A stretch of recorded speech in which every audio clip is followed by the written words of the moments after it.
기능장애인협회 성동지회에 근무하고 있는 오효경입니다.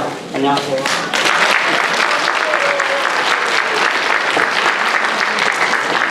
오늘 장애인의 날을 맞아 우리 사회가 장애인의 권리를 다시 한번 생각해보고 서로의 이야기를 나눌 수 있는 자리에 함께하게 되어 기쁩니다.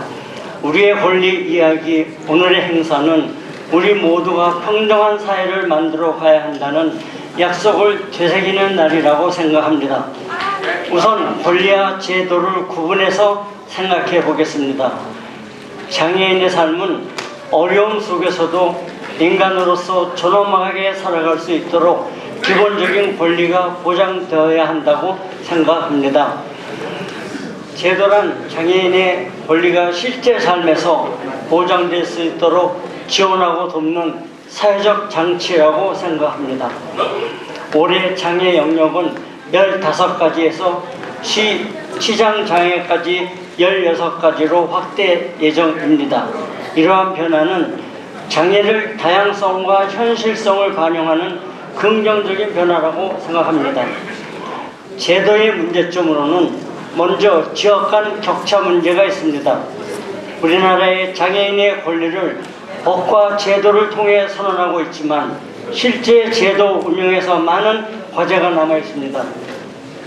전국 17개 시도의 장애인 복지 예산은 지역에 따라 큰 차이가 있다고 합니다. 1인당 복지비 격차가 약 1.5배에서 3배 차이가 난다는 것이 보통 연구에서 말하는 수치입니다. 두 번째는 이동권 제한 문제라고 할 수 있습니다. 휠체어 이용자의 항공기 탑승 시 전동 휠체어 배터리 규정이 있어 휠체어 이용자의 불편이 있고 관광지와 교통시설의 접근성 부족 등은 여전히 장애인의 자유로운 이동을 어렵게 하고 있습니다. 세 번째는 건강권 지원의 부족입니다. 장애인의 건강관리 체계가 충분히 마련되어 있지 않는 부분이 있으며 공공보건 기반의 보건의료 지원 체제가 더 강화될 필요가 있습니다. 네 번째는 디지털 접근성의 문제입니다. 정부와 사회에서 장애인이 소외되지 않도록 디지털 접근성을 보장하는 정책과 제도가 필요합니다. 마지막으로 제도의 실행력 부족 문제를 이야기하고 싶습니다. 장애인이 의무고용 제도가 있어 장애인이 사회 구성원으로 함께 살아갈 수 있도록 하기 위한 최소한의 조치가 있습니다.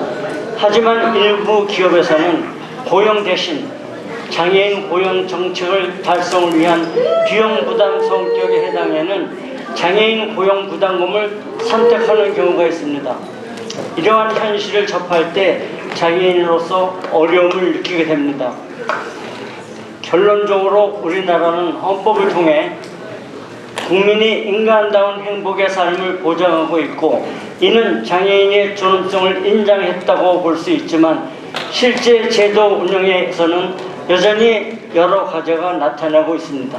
특히 지역 격차, 이동권 문제, 건강권 지원 부족, 디지털 접근성 등은 제도의 현실적인 실행력과도 연결되어 있다고 생각합니다.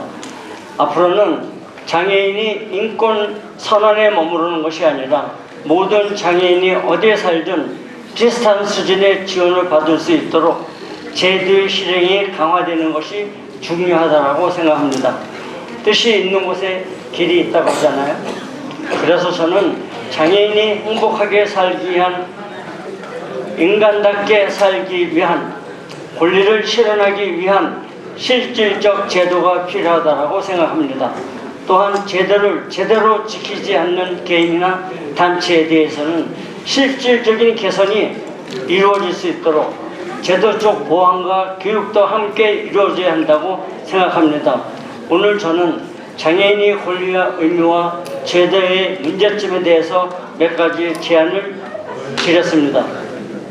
제도와 법이 있다고 해서 모든 것이 해결이 되는 것은 아니죠. 장애인의 목소리가 제대로 반영되지 않거나 제도가 현장에서 제대로 작동되지 않는다면 그것은 아직 완전한 제도라고 말하기 어려울 것입니다. 이야기를 마치면서 우리 모두 건강하고 행복하기를 바라며 이 자리에 계신 분들과 함께 장애인의 권리를 다시 한번 생각해보는 시간이 되었으면 합니다. 감사합니다.